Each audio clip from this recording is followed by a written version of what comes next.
Congratulations, you're at step number 5.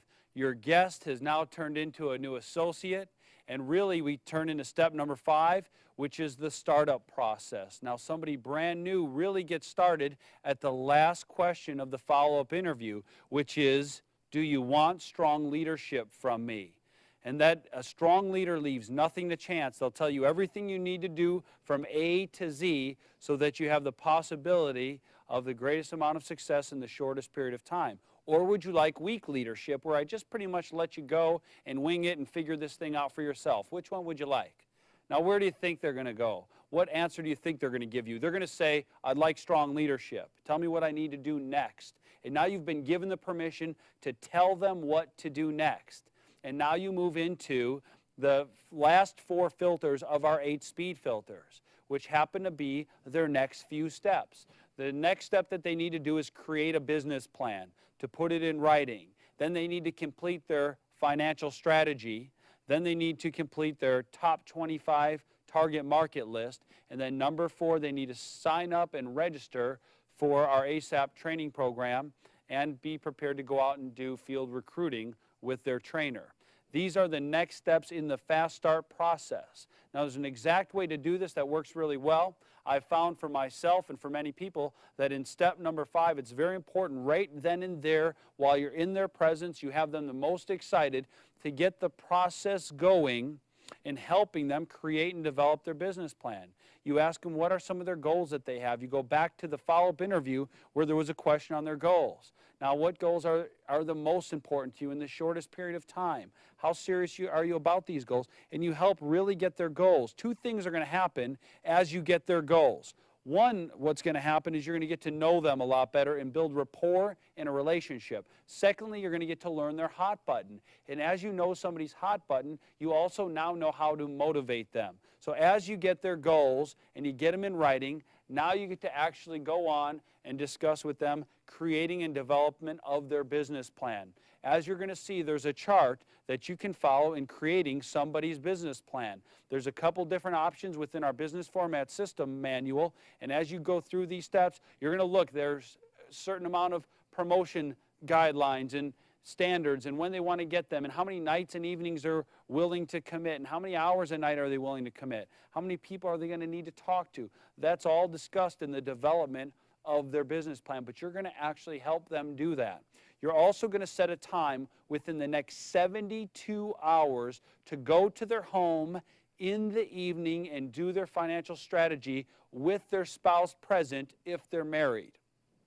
Folks, the reason you need to do this within 72 hours is that they're still very interested. The longer time you let elapse before you sit down with them and do their financial strategy, the more they're going to experience that scenario of disaster. That's exactly why you need to get back into their home as soon as possible. If you can do it within 24 hours, that would be the best, but you need to do it within 72.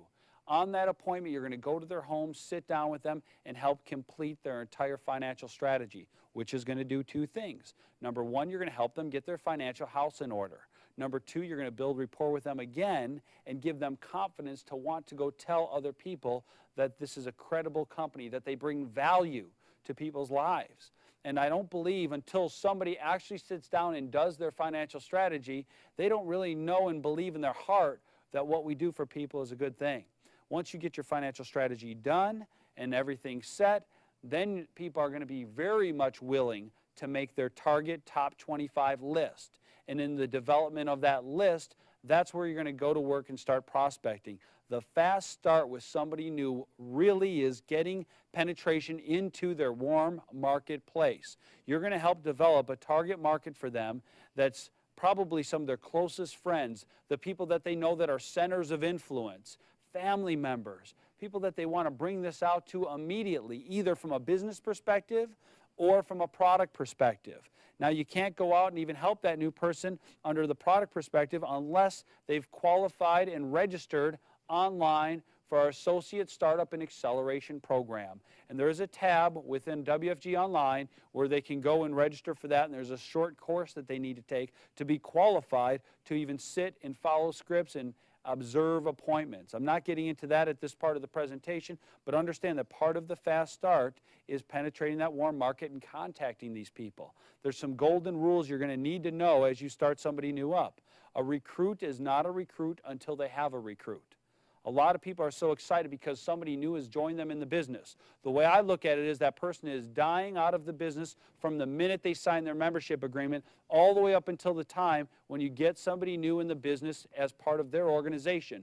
That solidifies them. They've got something to lose now, so they're more locked in at that point. But a recruit is not a recruit until they have a recruit, and a leg is not a leg until it's 4 deep. So as you start to understand the golden rules, you also understand why it's important to quickly get out into their warm market. The mistakes a lot of new people make is they tell their new person to go bring 3 guests to the new meeting.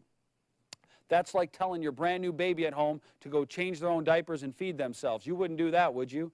Don't tell your new associate to go and do the most challenging part of this business. You as a leader are supposed to help control their point of contact, which means you are supposed to help find the top prospects on that list and call them to set up an appointment to go over what we do as a company with them. So that's completing their top 25 list. And last but not least, you are actually going out there and starting to go into the field and run some appointments with and for that new person. As you run appointments with and for that new person, what you're going to do is build confidence in them. They're going to watch you run appointments for them, and what that's going to do is they're going to watch you and they're going to see you handle the objections the same way time and time again. Give the same stock presentation over and over again, and that's going to build confidence in them. And they're going to say, I could do that. And that's exactly what you want your new associate to believe, is that they could do what you're doing. And in that process, you're also going to set parameters of your expectations for your new people. I believe that people need to know what their next steps are at all times. Brand new people need to know that we expect them to get licensed in a short period of time, that we expect them to complete their financial strategy, that we expect them to be registered, not only for our next big convention, but also committed to a minimum attendance for our weekly presentations and corporate overviews. We also want them to be on VoiceCom, which is our communication system for our entire organization. We also want to let them know that they need to understand and believe in all of our exchange principles. And we've got different exchange principles in this business, and I'm going to go over them very briefly now. At first, there's the personal sale exchange. That's when somebody new gets into the business. If you believe in what goes around comes around, you'll understand the philosophy of the exchange principles. When you're brand new and you get into the business, you're supposed to let the person who has introduced you to the business, or the first licensed person in that organization, be your agent on your financial services business. Not wait until you get licensed to do your own. Let somebody else help you and show you how it works. Once you become licensed, you then have the right to go and help all your new people that you introduce to the company with their finances. Secondly, there's the promotion level exchanges. The promotion level exchanges are, everybody starts as an associate, and they have to climb that ladder just like everybody else does. And you start at a position with great opportunity ahead of you, but you've got to climb that ladder. So that's an exchange. Another exchange is the ASAP training exchange. Instead of waiting until you're fully licensed to go out and experience what the presentations look like and what a client interaction looks like, get started on it right away. And then as soon as you become licensed, you will become an ASAP trainer, hopefully in a short period of time, and be able to go train new people. That's an exchange principle. And then there's also the builder's exchange, one of the greatest exchanges, I believe, in my mind. Somebody's going to help you build your organization. They're going to spend many hours, many evenings running appointments for you while you're at your job, in your cubicle, somewhere else. At some point at which you're going to get promoted to marketing director, the promoting marketing director gets to choose one of the legs, probably that they built in the first place, and that leg's going to remain in their base shop as you become a marketing director. I think it's so important to understand that you give up one exchange leg as you go to marketing director to your promoting marketing director. Now, for the rest of your career, every marketing director you produce and that you've helped that person build their organization, you keep an exchange leg as you promote them. It gives both the person who's getting promoted an opportunity to have somebody else work diligently building their business, and the promoting marketing director not to lose anything in the promotion of that new person, which helps everybody have the same goal in mind, which is to get people promoted, get people up the ladder in the company as quickly as possible. Folks, the fast start is going to be the differential between building a quick business, a large business, and having great success, and struggling every single time getting started. The question is, are you fast starting your new people? You need to get people off to a fast start. Well, here we are, step number 6, duplication. You've seen step number 1, prospecting and the making of the list. Step number 2, approaching and contacting people from that list. For what purpose? Step number 3, showing them a presentation. Only to do step number 4, which is follow up with them. Step number 5 is to start them up. And step number 6 is to duplicate it all over again.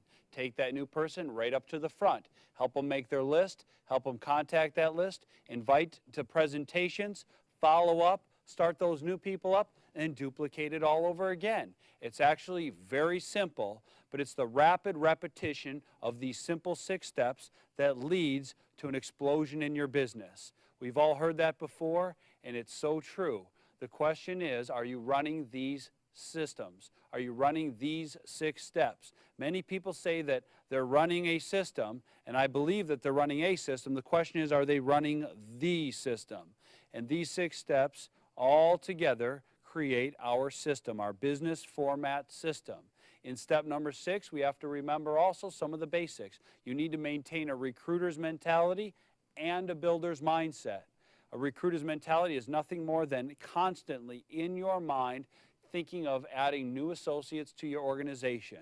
What a great opportunity it would be. Would you rather have the efforts, 1% of the efforts of 100 people or 100% of your own efforts? Of course, most people would want at least 1% of the efforts of 100 people, because to double their overall production, they'd only need everyone to do 2%. The recruiter's mentality has to do with going wide, adding more and more direct frontline leaders. The builder's mindset has to do with building and developing that front line of people into leaders. And the way you build that front line into leaders is you help them develop. You help them understand the system. You help build their organization as well as their mentality, and you help do something called taprooting. Taprooting is an art of helping somebody brand new get somebody onto their team. Then you build a relationship with that brand new person and help them get somebody onto their team. And then so on and so on and so on. It's been said that about every 4 deep that you go, you find a new leader. And as you get an organization or a leg that has 2 leaders in it, now you're starting to build a team. So do you have a recruiter's mentality, and do you have a builder's mindset?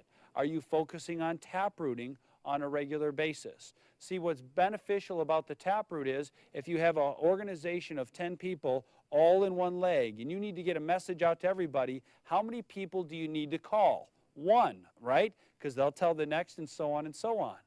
If you had 10 people wide and you needed to get a message out, how many people would you have to call? You'd have to do 10 times the work to convey the same message. In addition to that, if you have a leg that's 10 deep and you had 1 new person on it, you have now benefited 10 people. If you're 10 wide and you add 1 more wide, how many people have you benefited? Just yourself. So that's the opportunity and benefit of depth. We believe that you can do about anything in 90 days. And that's why we want to challenge everybody to do what we call a 90-day compression. And that's where in a 90-day period of time, you're going to break your day down into 3 mini days, and you're going for your next promotion. And folks, you always need to be running for your next promotion. You need to accelerate the rate and the pace that you're growing in this business. How beneficial is it to know what you need to do for your next promotion? Think about the jobs you've had before or the one you currently have now. What do you have to do there for your next promotion? How much additional income is it going to be? Here at this company, one of the things I've always been proud of and I've thought was a great privilege is to know what it takes to get your next promotion, and also know what difference in contract level and potential compensation that would mean. And we happen to know what that is. And some of our greatest promotions require a certain amount of production to be done in 90-day windows. So you continually repeat and duplicate 90-day periods of time over and over again. You maintain your recruiter's mentality. You retain your builder's mindset. You focus on taprooting, and you duplicate the leaders around you. They have said that the greatest and quickest way to become successful is to find somebody who's where you want to be and do exactly what they did to get there. That's the quickest way. And I believe, folks, that as you're duplicating, you want to not only duplicate what your leadership is doing, but also the way that they're thinking. And to duplicate the way that they think, you need to read the books that they read. You need to attend the seminars that they attend. As I was coming up in the business, the people who mentored me and led me, they told me what books to read. And we've got a list, a recommended reading list in our business format system book of books that you should probably consider reading to help develop your mindset so that you're in more of a mindset to win. And I don't believe that just life in general creates this positive, optimistic, I'm going to win mentality. But here at our company and within our system, that's one of the areas we focus on the most, is the way you think about things. So folks, step number 6 is to duplicate over and over and over again the first 5 steps with every new person.